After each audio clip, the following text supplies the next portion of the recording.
22-23 जानेवारीला राष्ट्रीय पदाधिकारी बैठक, त्यामध्ये प्रदेश अध्यक्ष आणि आम्ही त्या बैठकीला होतो। केंद्रीय बैठक झाल्यानंतर राज्याची बैठक आज झाली आणि या बैठकीमध्ये लोकसभा निवडणुकीची जी तयारी आहे ती कशा पद्धतीने करावी, 51% मतं घेण्याकरता संपर्क ते समर्थन अभियान कशा पद्धतीने करावं, मोदींच्या नेतृत्वातल्या 10 वर्षाच्या योजना, गरीब कल्याण, मध्यमवर्गीय कल्याणाच्या योजना या समाजाच्या शेवटच्या व्यक्तीपर्यंत पोहोचवण्याकरता आणि ज्या पोहोचल्या आहेत त्या योग्य पद्धतीने सुरू आहे का। आज विश्वकर्मा योजनेची चर्चा झाली। नमो चषक आम्ही करतो आहे। प्रत्येक विधानसभेमध्ये 50,000 युवकांना नमो चषकच्या माध्यमातून मैदानी खेळ खेळवण्याचा खेळ ते खेळणार आहेत। महिलांचे मोठ्या प्रमाणावर कार्यक्रम आम्ही रचना केली आहे आणि त्यामुळे एकंदरीत संघटनात्मक ही बैठक होती आणि या बैठकीतनं 45+ जागा महायुती जिंकेल असा विश्वास आम्हाला आहे आणि त्याकरता जी तयारी करावी लागतं ती तयारी आम्ही केली आहे। या बैठकीमध्ये सकाळी मी माननीय एकनाथ शिंदेजी राज्याचे मुख्यमंत्री यांच्याही चर्चा केली। माननीय राष्ट्रवादी काँग्रेसचे अध्यक्ष सुनील तटकरे साहेबांशी सोबत चर्चा झाली आणि भारतीय जनता पक्षाच्या आजच्या बैठकीतही चर्चा झाली। माननीय आमचे नेते देवेंद्रजी यांच्यासोबतही चर्चा केली। 14 जानेवारीला आम्ही राज्यभर महायुतीचे 11 पक्षाचे जिल्हास्तरीय मेळावे एका दिवशी होणार आहे। राज्याच्या सर्व 36 जिल्ह्यांमध्ये हे मेळावे होतील आणि यामध्ये जे जिल्हास्तरीय आमचे नेते आहेत, काही राज्यस्तरीय नेते या कार्यक्रमाला राहतील। आमचे त्या जिल्ह्याचे पालकमंत्री असतील, राष्ट्रवादीचे, शिवसेनेचे, भाजपाचे पालकमंत्री असतील, हे सुद्धा त्या मेळाव्याला राहतील आणि महायुतीचे जिल्हास्तरीय मेळावे 14 तारखेला रविवारी होतील, 14 जानेवारीला, आणि मग विभागस्तरीय मेळावे जानेवारीच्या शेवटच्या आठवड्यात होईल आणि मग फरवरी महिन्यामध्ये राज्याचा मोठा मेळावा होईल अशी योजना आम्ही या ठिकाणी केली आहे। आणि त्यामुळे महायुतीमध्ये ज्यांना जी सीट जाईल त्या सीटमध्ये भारतीय जनता पार्टीचा जो रोल आहे 51% मतं घेण्याचा, एकनाथ शिंदेजीकडे ज्या सीट जाईल त्यांना भारतीय जनता पार्टी पूर्ण ताकद देणार आहेत, अजित पवारजीकडल्या सीटला भाजपा पूर्ण ताकद देणार आहे आणि आमच्या महायुतीची पूर्ण ताकद भाजपच्या उमेदवाराला आम्ही मागणार आहोत। आणि त्यामुळं एकंदरीत महायुतीमध्ये जे काही जागा वाटप होईल त्या जागा वाटपामध्ये आम्हाला ज्या जागा मिळतील, उद्धव ठाकरे एकनाथ शिंदेला मिळतील आणि माननीय अजितदादांना मिळतील, त्या सीटवर आम्ही 100% विजय होऊ असा आम्ही प्रयत्न करणार आहोत। याकरता ही बैठक होती।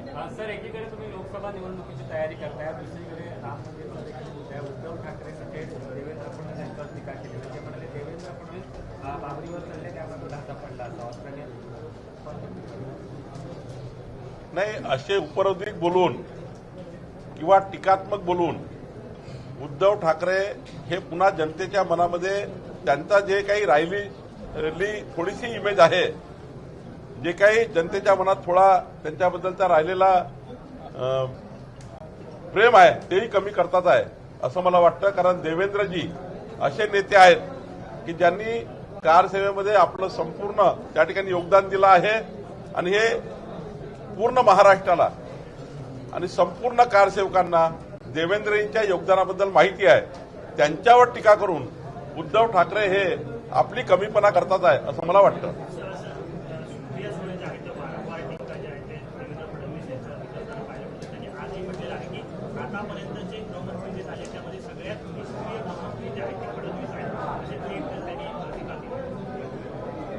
महाराष्ट्राची जनता एका बाजूने म्हणताय की देवेंद्रजी सर्वात उत्कृष्ट गृहमंत्री आहे आणि एकट्या सुप्रियाताई म्हणतात आणि त्यांचे काही लोक म्हणतात की देवेंद्रजी हे कमजोर गृहमंत्री आहे. तर मला वाटतं जनता निवडणुकीच्या माध्यमातून दाखवेल देवेंद्रजी सारखा एक अष्टपैलू कर्तृत्वाचा धनी नेता आणि ज्यांना संपूर्ण 5 वर्ष मुख्यमंत्री म्हणून ज्या पद्धतीने त्याने गृह खातं आणि आत्ताही गृह खातं त्यांच्या काळामध्ये कन्व्हिक्शनचा रेट जो आहे, शिक्षेचा रेट जो आहे, गुन्ह्याचा रेट जो आहे, ज्या पद्धतीनं गुन्ह्यातून शिक्षा देणे, शेवटी गुन्हा पकडणे, त्याला शिक्षेपर्यंत पोहोचवणे, यापूर्वीच्या काळात बघितलं ना आपण 2.5 वर्ष कसे गृहमंत्री होते. 100 कोटीच्या प्रकरणात गृहमंत्र्यांना जेलमध्ये जावं लागलं. कसे गृहमंत्री होते त्यांच्या पक्षातले हे तर बघितलं आपण. आणि त्यामुळं खरं तर आपला आरसा बघितला पाहिजे. ज्यांनी टीका केली त्यांनी देवेंद्रजीवर टीका करताना विचार करून टीका केला पाहिजे. देवेंद्रजीवर आपण जेव्हा टीका करतो तेव्हा 1000 लोक तुम्हाला ट्रोल करतात याची काळजी घेतली पाहिजे. लाखो लोक तुम्हाला ट्रोल करतात याची काळजी घेतली पाहिजे. कारण देवेंद्रजींनी ज्या पद्धतीनं महाराष्ट्र हा सुरक्षित केला आहे, महाराष्ट्राच्या इतिहासामध्ये आतापर्यंत कधी झाला नाही एवढा सुरक्षित महाराष्ट्र देवेंद्रजींच्या काळामध्ये आहे. सर, सुप्रिया सुळे असं देखील म्हणतात महाराष्ट्रातील जनतेसमोर असंख्य प्रश्न आहेत, मात्र सरकारने घर फोडणं, पक्ष फोडणं याच्याकडे लक्ष न देता आता लोकांकडे लक्ष देतं. असं आहे, ज्यांना आपलं घर सांभाळता येत नाही, आपले माणसं सांभाळता येत नाही, तेव्हा दुसऱ्यावर टीका करतात. आम्ही कधी कुणाकडेही आमच्या पक्षात असं निमंत्रण द्यायला गेलो नाही. आजही बघा, आजही भारतीय जनता पार्टीचं कार्यालय पूर्ण भरून आहे. शरद पवार साहेबांकडले, उद्धव ठाकरेंकडे आणि मोठ्या प्रमाणावरचे लोक या ठिकाणी आज पक्षामध्ये आले. यांच्याकडे आम्ही गेलो होतो का आमच्या पक्षात? त्यांनी भारतीय जनता पार्टीचं कार्यालय गाठलं. आणि त्यामुळं छोटे असो की मोठे असो, आमच्याकरता प्रत्येक मतदार हा महत्वाचा आहे. आणि मोदीजींच्या नेतृत्वामध्ये मोदीजींनी जो संकल्प केला आत्मनिर्भर भारताचा, मोदीजींनी जो संकल्प केला जगातला सर्वोत्तम भारत निर्माण करण्याचा, 2024 ते 29 हा काळ भारताकरता ज्या पद्धतीने या जगामध्ये महत्वाचा असणार आहे. आपला भारत 2047चं जे काही संकल्प करतोय तो या 5 वर्षात होणार आहे. आणि त्यामुळं जे जे कोणी लोक भारतीय जनता पार्टीत येतील किंवा येत आहे त्यांचं या दुपट्ट्याने स्वागत आहे. आम्ही ज्यांना यायचं असेल, ज्यांना त्यांचं सर्वांचं स्वागत आहे. मोदींच्या नेतृत्वामध्ये त्यांनी काम करावं एवढंच आमचं म्हणणं आहे. एकच गॅरंटी आता आहे की ते पुन्हा येणार नाही असं काय एकच गॅरंटी आता राहिली आहे शिल्लक की मोदी पुन्हा देशात येणार नाही असं संजय राऊत आता म्हणतात. हे तर राजस्थानमध्ये म्हटलं होतं, छत्तीसगडमध्ये म्हटलं होतं, मध्य प्रदेशमध्ये म्हटलं होतं. शेवटी मोदीजी हे सूर्यासारखे तेजोमय आहे. आणि कुठं सूर्य, कुठं त्या ठिकाणी बिना लाईट असलेला दिवा. आणि त्यामुळं मला आता यावर काही बोलायचं नाही, नितेश राणे बोलतील योग्य वेळी. पण मोदीजींची बरोबरी करायला जगातल्या 150च्या वर देशांनी मोदीजी सर्वात उत्कृष्ट प्रधानमंत्री असं म्हटलं आहे. जगातल्या 78% जनता म्हणते आहे की मोदीजी हे जगातले सर्वोत्तम नेते आहे. आणि जगातल्या 14 देशांनी मोदीजींना त्यांच्या देशाचा सर्वोत्तम पुरस्कार दिला आहे. असे कुठले प्रधानमंत्री बघितले का आपण की दीपावलीच्या दिवशी, लक्ष्मीपूजनाच्या दिवशी ते आपल्या घरी लक्ष्मीपूजन न करता, बाकी लोक जे तोंडाच्या वाफा फेकणारे आहे ना ते आपल्या घरी लक्ष्मीपूजन करतात. पण दीपावलीच्या दिवशी आमचे नेते मोदीजी हे -33 डिग्रीमध्ये आमच्या जीवाचं रक्षण करणाऱ्या त्या ठिकाणी सोल्जर सोबत त्या ठिकाणी दीपावली साजरी करतात. जगातला कधी इतिहास बघितला का आपण? आणि त्यामुळं हे तोंडाच्या वाफा फेकतात आहे. दिवसभर स्क्रीनवर राहण्याकरता तुम्ही त्यांना सकाळी जाता भेटायला, तुम्हाला बातमी पाहिजे असतं, तुम्ही बातमी घेऊन येता, त्यानंतर आमची बातमी घेता. खरं तर हे बातमी घेतली पाहिजे, पण मोदीजीची तुलना मात्र कोणाची करू नका. महायुतीला मनसेचं इंजिन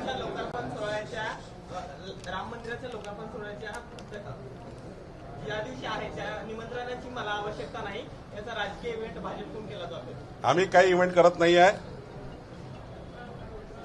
खरं तर 140 कोटी जनतेला 22 जानेवारीची 140 कोटी जनता 22 जानेवारीची वाट बघताय. 140 कोटी जनता हा भारतीय वाट बघतात आहे.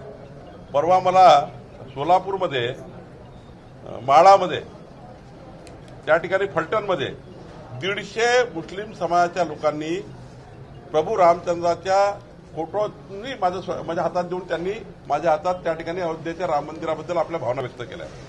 म्हणजे मुस्लिम समाजाचे 150 परिवार फलटणमध्ये मला भेटून प्रभू रामचंद्राची त्या ठिकाणी फोटो देऊन येणाऱ्या 22 जानेवारीच्या शुभेच्छा दिल्या.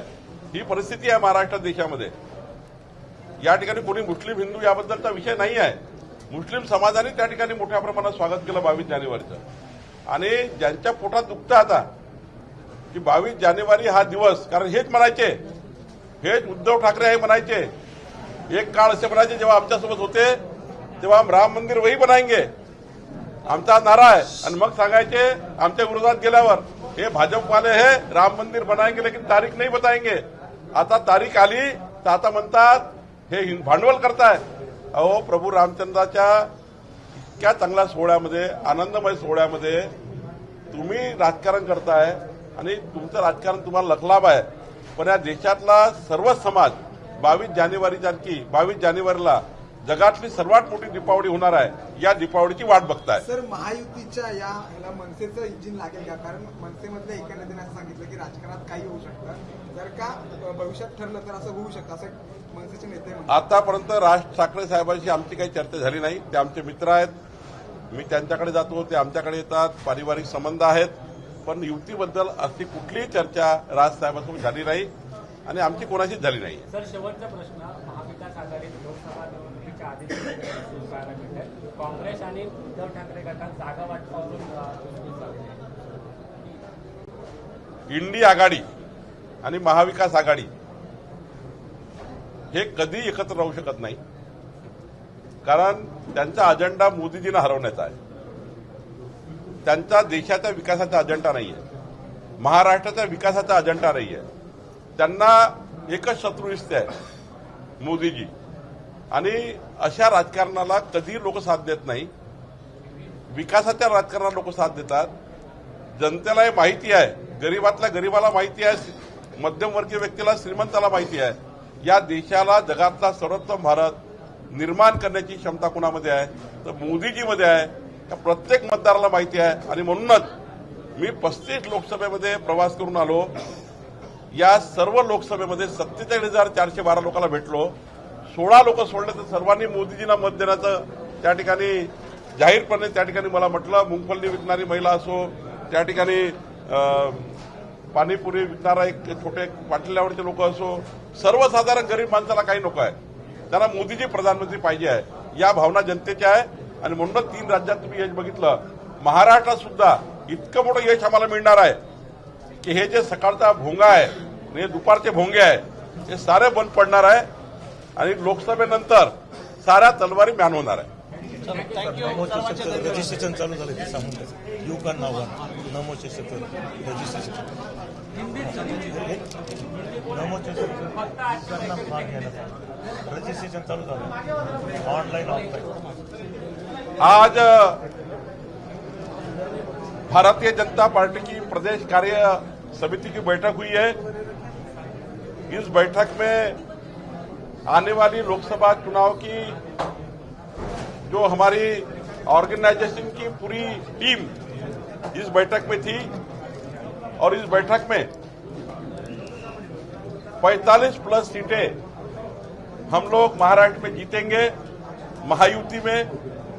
और इसके लिए हमने सारी तैयारी करने का प्रयास किया है. हम एक लोकसभा में, एक पार्लियामेंट कॉन्स्टिट्यूशन में हम 3.5 लाख घर जाने वाले हैं. और मोदी जी की 10 साल की सारी योजनाएं जो पहुंची है वो ठीक से चल रही है.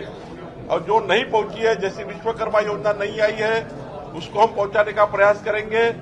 हमने आज के बैठक में सारे कामकाजी बैठक हुई है और इसमें ठहराया है कि महायुति के हमारे जो 11 पार्टी की महायुति है, आने वाले 14 जनवरी को जो संडे है उस दिन पूरे महाराष्ट्र के 36 जिलों में महायुति के सम्मेलन होंगे.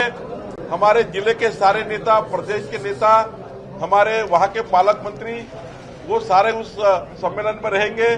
हमारे एकनाथ शिंदे जी मुख्यमंत्री, अजित पवार जी और हमारे सुनील तटकर जी, इनसे मेरी बात हुई. हमारे देवेंद्र जी ने भी बात की है.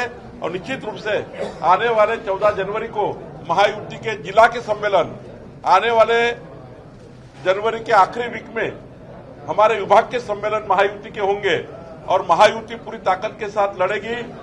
महायुति में जिनको सीटें जाएगी एक नाथ जी को, वो सीटों में भारतीय जनता पार्टी पूरी ताकत लगाने का संकल्प हमने इस बैठक में किया। जो सीटें अजीत दादा को जाएगी 51% की ताकत उनको भी देने का निर्णय इस बैठक में हुआ और जहां पे बीजेपी लड़ने वाली है वहां पर हम सारे 11 लोगों की मदद लेकर वो भी सीट हम जीतेंगे। 45+ सीटें जीतने का निर्णय इस बैठक में हमने संकल्प किया है और मुझे विश्वास है कि जिस प्रकार से जनता का समर्थन मिल रहा है, हमें ग्राम पंचायत में मिला, हमें इस 3 राज्य में मिला, इसी प्रकार से महाराष्ट्र में भी अच्छा समर्थन हमको मिलेगा।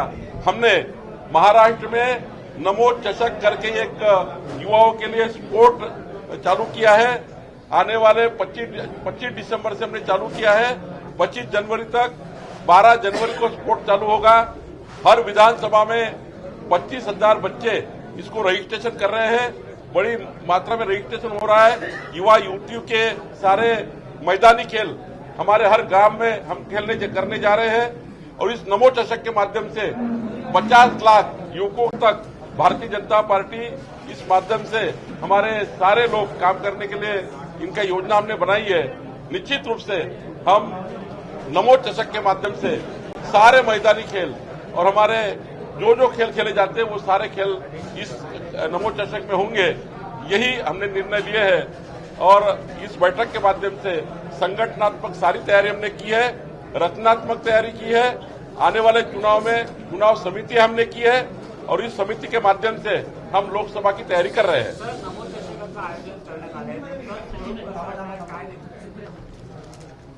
नमो चषक महाराष्ट्राच्या प्रत्येक विधानसभेत आम्ही करणार आहोत।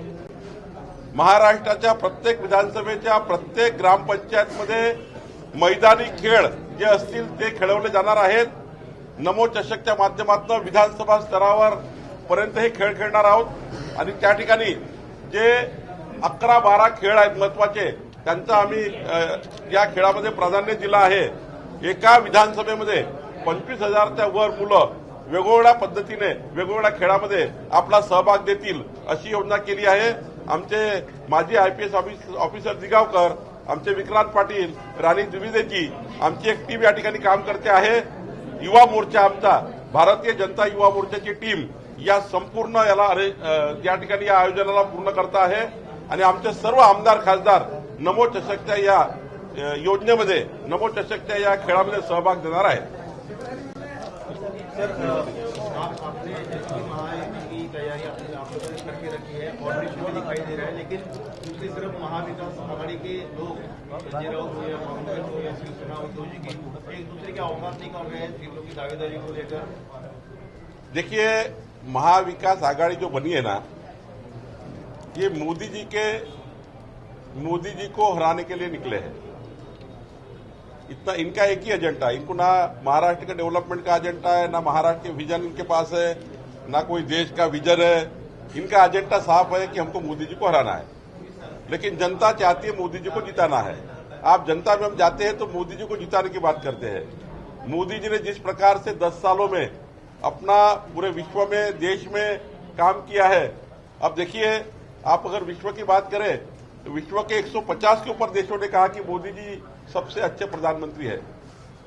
78% विश्व के लोग बोलते हैं कि मोदी जी सबसे अच्छे नेता है, सबसे अच्छा नेतृत्व करते हैं। 14 देशों ने मोदी जी को उन देशों का सबसे जो बड़ा उनके यहाँ का जो ये होता है सम्मान होता है वो किया है। और हमारे मोदी जी ऐसे हैं, दीपावली के दिन वो हमारे अपने घर में दीपावली नहीं तो हमारे बॉर्डर पे जो हमारे सिपाही बैठे हैं, सैनिक बैठे हैं, जो देश की रक्षा करते हैं, -35 डिग्री में वहां बैठे हुए हैं, उनके साथ दीपावली करते हैं। विश्व में ऐसा कोई नेता नहीं है। और गरीब से गरीब आदमी जिनको अनाज मिला, जिनको कोरोना की वैक्सीन मिली, जिनको स्वनिधि का लाभ मिला, 6.5 करोड़ लोगों को। महाराष्ट्र में मेरे पास 6.5 करोड़ की लिस्ट है जिनको मोदी जी के अलग अलग योजना का लाभ मिला है, अनाज से लेके स्वनिधि योजना तक। तो जब 6.5 करोड़ लोगों ने मोदी जी की योजना का 10 साल में लाभ लिया है, वो सारे वोट मोदी जी को मिलने वाले हैं। और विपक्ष परेशान है, विपक्ष को ये आखिरी उनका यही एजेंडा है मोदी जी को हराने का, लेकिन ये एजेंडा सफल नहीं होगा। एक दिन ऐसा आने वाला है महाविकास आघाड़ी का कि ये सारी महाविकास आघाड़ी अपने आप में टूट जाएगी और इनको महाराष्ट्र में एक भी सीट नहीं मिलेगी। आज जिस प्रकार से मोदी जी को समर्थन मिल रहा है, मुझे विश्वास है कि महाराष्ट्र मोदी जी के साथ खड़ा रहेगा। उद्धव ठाकरे राम मंदिर को लेकर कह रहे हैं कि ये सिर्फ बीजेपी या मोदी सरकार ने नहीं बनवाया, सुप्रीम कोर्ट ने बनवाया है और बीजेपी इसको इवेंट बना रही है और किसी की ये प्राइवेट प्रॉपर्टी थोड़ी है। देखिए, सुप्रीम कोर्ट में भी जब ये चल रहा था मामला, तब कांग्रेस पार्टी की सरकारें वो समय थी जो सही बात सुप्रीम कोर्ट के सामने लेकर नहीं जा रही थी। सुप्रीम कोर्ट को जो वहां पर डॉक्यूमेंट चाहिए थे, सुप्रीम कोर्ट में जो बात लड़नी थी, बात बतानी थी सरकार की ओर से कि भाई 8000 साल पूर्व रामलला वहां पर ही जन्म हुए थे, ये पूरे विश्व को मालूम है, पूरे देश के इतिहास ये है, लेकिन वो इतिहास प्रोड्यूस नहीं हो रहा था। लेकिन मोदी जी आने के बाद जिस प्रकार से पूरी सच्चाई दोनों तरफ से, वहां के मुस्लिम भाइयों ने, वहां के सारे लोगों ने सुप्रीम कोर्ट के सामने आई, आखिरी सुप्रीम कोर्ट को सच्चाई के ऊपर अपना पक्ष देना पड़ा, अपना निर्णय देना पड़ा। और यही बात महत्वपूर्ण थी कि आज रामलला छोटे से जगह से निकलकर विश्व के सबसे अच्छे मंदिर में जा रहे हैं। ये दुख ये सारे किंचित सेनाओं को हो रहा है, इनका सारा बेस निकल गया है और अभी ये फिर एक बार राम मंदिर के विषय को लेकर जिस प्रकार से क्रिटिसाइज कर रहे हैं, जनता के मन में थोड़ी सी इज्जत बची थी वो भी खत्म हो रही है, मुझे ऐसा लगता है। एबीपी माझा, उघडा डोळे बघा नीट।